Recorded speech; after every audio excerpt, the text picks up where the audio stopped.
किन्नर चुड़ैल। गोरखपुर नाम का एक गांव हुआ करता था। उस गांव में ज्यादा लोग नहीं रहते थे। उस गांव में एक गर्भवती विधवा औरत रहती थी। उस औरत का नाम कमला था। कमला अपने घर में अकेली रहती थी।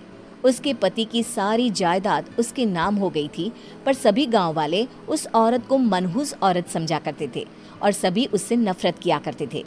एक बार कमला राशन की दुकान पर खाने का सामान खरीदने जाती है। भैया जी, जरा 1 किलो दाल चावल देना। अरे हाय हाय हाय हाय हाय! अरे मनहूस औरत, मेरी दुकान में अपशुगन करवाने आ गई क्या? हैं? चल जा यहाँ से, मैं कुछ नहीं देने वाला हूँ तुझे। भाग भाग यहाँ से, चल जा, निकल। भैया जी, ऐसा मत कहिए, मैं गर्भवती हूँ, मुझे खाने की बहुत जरूरत है, मुझे खाना दे दीजिए। दुकानदार कमला को वहाँ से धक्के मारकर भगा देता है।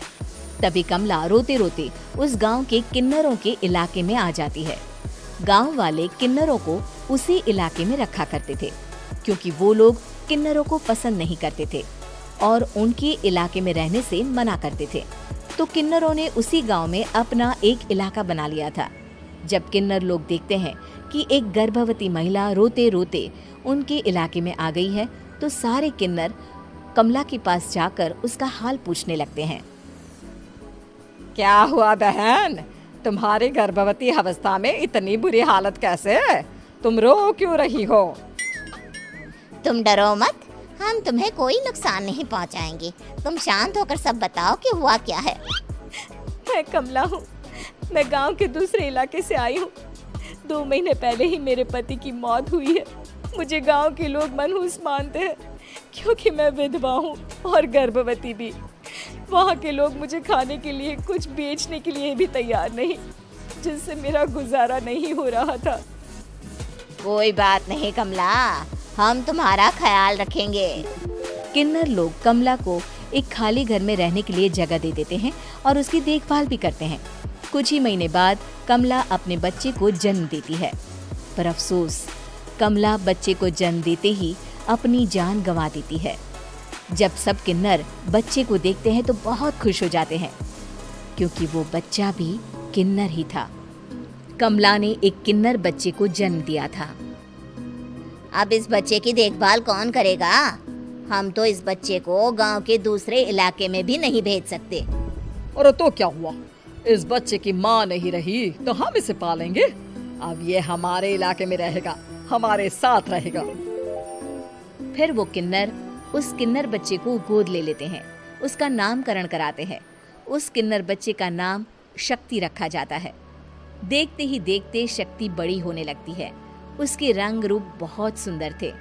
वो बहुत सुंदर किन्नर दिखती है।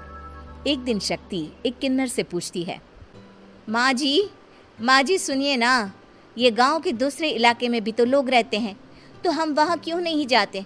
हम उनसे अलग क्यों रहते हैं? शक्ति, क्योंकि वो लोग हमारे जैसे नहीं, वो लोग हमें पसंद नहीं करते, इसीलिए हम उनसे अलग रहते हैं। क्यों? वो हमें क्यों पसंद नहीं करते? मुझे एक बार उस इलाके में जाना है, मैं एक बार वहाँ जाकर घूम कर आऊँ। शक्ति, खबरदार, जो तू उस इलाके में कभी भी गई तो अपनी जान नहीं गंवाना चाहती तो उस इलाके में कभी कदम भी नहीं रखेगी, समझी? इतना कहकर वो किन्नर वहाँ से चली जाती है। शक्ति उस किन्नर की बात सुनकर बहुत रोती है। माँ जी, ऐसा कैसे कह सकती हैं?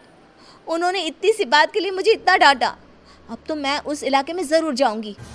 फिर एक दिन शक्ति गांव के दूसरे इलाके में चुपके से जाती है।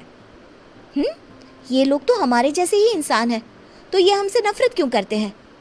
जब शक्ति उस इलाके में पहुंचती है तो गांव के सारे आदमी उसके रूप से मोहित हो जाते हैं। वो लोग ये अंदाज़ा नहीं लगा पाते कि वो किन्नर है।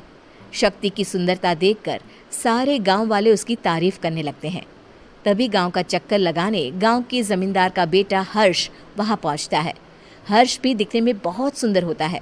जब हर्ष ने शक्ति को देखा तो वो भी उससे मोहित हो गया, और जब शक्ति की नज़र हर्ष पर पड़ी तो वो हर्ष को देखकर मोहित हो गई। आपको पहले कभी इस गांव में देखा नहीं। इस गांव में आप नए हैं क्या? जी नहीं, वो मैं बस। तभी शक्ति बोलते बोलते रुक जाती है और मन में सोचने लगती है, अगर मैंने इनको बता दिया कि मैं दूसरे इलाके से आई हूँ तो वो समझ जाएंगे कि मैं किन्नर हूँ, इसलिए मुझे इनसे झूठ ही बोलना पड़ेगा। शक्ति हर्ष को कहती है, जी हाँ, मैं इस गांव में नई आई हूँ, यहाँ अकेली रहती हूँ। वैसे आप कौन है? आप भी इसी गांव में रहते हैं? जी हाँ, मैं इस गांव के जमींदार का बेटा हूँ। आपको किसी भी चीज की जरूरत पड़े तो आप मुझे बता देना, मुझे अच्छा लगेगा। ऐसे ही शक्ति और हर्ष एक दूसरे से रोज मिलने लगते। वो दोनों अपने प्यार का इजहार करने एक दूसरे से मिलने जाते हैं। तभी शक्ति का पीछा करते करते एक किन्नर वहां आ जाती है। शक्ति, शक्ति, मैं तुमसे बहुत प्यार करता हूँ। मैं तुमसे शादी करना चाहता हूँ। क्या तुम मुझसे शादी करोगी?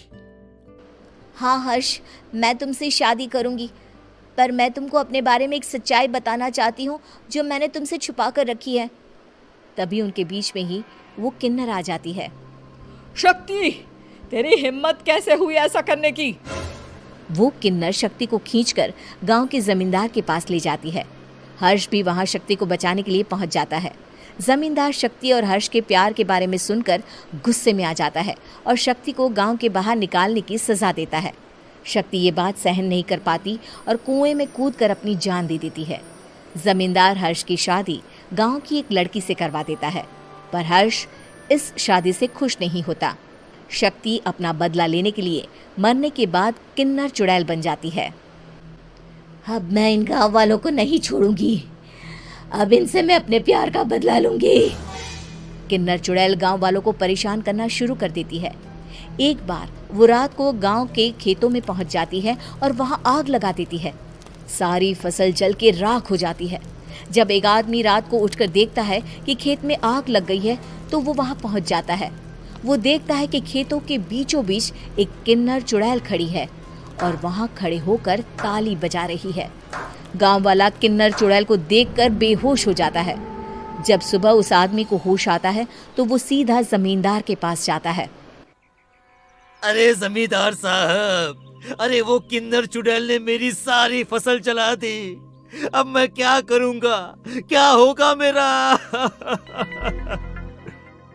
जमींदार चुड़ैल किन्नर का नाम सुनते ही सब कुछ समझ जाता है। अब वो बहुत डर जाता है। उसी रात को जब जमींदार डर के मारे अपने कमरे में सो नहीं पाता, तभी वहां अचानक से किन्नर चुड़ैल आ जाती है। किन्नर चुड़ैल जोर जोर से जमींदार के आगे खड़ी होकर हंसने लगती है और ताली बजाने लगती है। जमींदार उस डरावनी किन्नर चुड़ैल को देखकर बहुत डर जाता है। तूने मेरे साथ बहुत बुरा किया, अब मैं तुझे जान से मार दूंगी। नहीं नहीं नहीं नहीं नहीं, मुझे माफ कर दो, मुझे मत मारो। मैं कभी ऐसा दोबारा नहीं करूंगा। अब तुम जो बोलोगी वही मैं करूंगा। ठीक है, मैं चाहती हूँ कि किन्नर इलाका गांव के इलाके से जुड़े और गांव का कोई भी आदमी किन्नर समाज से द्वेष ना करे, उससे नफरत ना करे, नहीं तो मैं सारे गांव को मार दूंगी। और तुम गांव में एक नया कानून बनाओ कि अगर किसी ने भी किन्नर समाज को हानि पहुंचाने की कोशिश भी करी या इनसे भेदभाव करने की भी कोशिश करी तो उनको कड़ी से कड़ी सजा मिलेगी। हाँ हाँ हाँ हाँ, मैं ऐसा ही करूंगा। तुम जो बोलोगी वो मैं करूंगा, पर मुझे जाने दो प्लीज। तब वो किन्नर चुड़ैल वहां से चली जाती है। गांव का जमींदार किन्नर चुड़ैल का कहा मानते हुए दोनों इलाकों को एक कर देता है और नया कानून भी लागू कर देता है। तब से वहां किन्नर समाज और बाकी गांव वाले शांतिपूर्वक रहने लगते हैं।